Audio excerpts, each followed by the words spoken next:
নমস্কার দর্শক বন্ধুরা, রেস স্পোর্টসের পর্দায় আপনাদের সকলকে স্বাগত। এই মুহূর্তে রয়েছে যুব ভারতীর অনুশীলন গ্রাউন্ডে।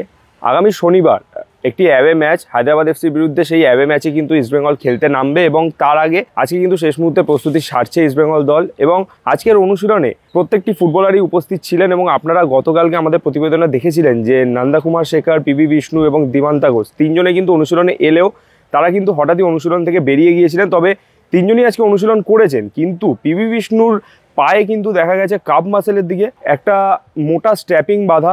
তবে তাকে দেখে বোঝা যাচ্ছে যে তিনি হয়তো কোনো অস্বস্তিতে রয়েছেন, কিন্তু তিনি অনুশীলন সেরেছেন। তবে যদি তিনি পরবর্তী হায়দ্রাবাদ ম্যাচে খেলতে না পারেন, সেই জায়গায় কিন্তু কোচ অস্কার বুজন নাওরেম মহেশ সিংকেও কিন্তু তৈরি রাখছেন।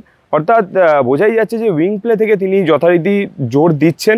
এছাড়াও দিমান্তা ঘোষ তিনি আজকে প্রথম থেকেই পুরো দমে অনুশীলন করেছেন এবং তারও একটা হালকা ইনজুরি রয়েছে। তবে মনে করা হচ্ছে হয়তো তিনি প্রথম 11তে থাকবেন এবং প্রথম থেকেই হয়তো শুরু করবেন। এবং ডান প্রান্ত থেকে কিন্তু নন্দকুমার শেখরও যথেষ্ট সাবলীল ছিলেন এবং যথেষ্ট ভালোভাবেই তিনি কিন্তু আজকে অনুশীলন করেছেন। এছাড়া এই ম্যাচটা, এই অ্যাওয়ে ম্যাচে কিন্তু ইস্টবেঙ্গলের কাছে সবথেকে বড় একটা সুবর্ণ সুযোগ রয়েছে আইএসএল ইতিহাসে পরপর 3টি ম্যাচ জয়ের একটা রেকর্ড তৈরি করেন। কারণ ইতিমধ্যে পরপর 2টো ম্যাচ কিন্তু ইস্টবেঙ্গল জিতেছে। এই ম্যাচটা জিতলে ইস্টবেঙ্গল কিন্তু জয়ের হ্যাট্রিক সম্পূর্ণ করবে। চলুন দেখে নেওয়া যাক আজকে অনুশীলনে ফুটবলাররা এসে কী করলেন তার মুহূর্ত।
যুব ভারতী থেকে সায়ন দে, রেস স্পোর্টস।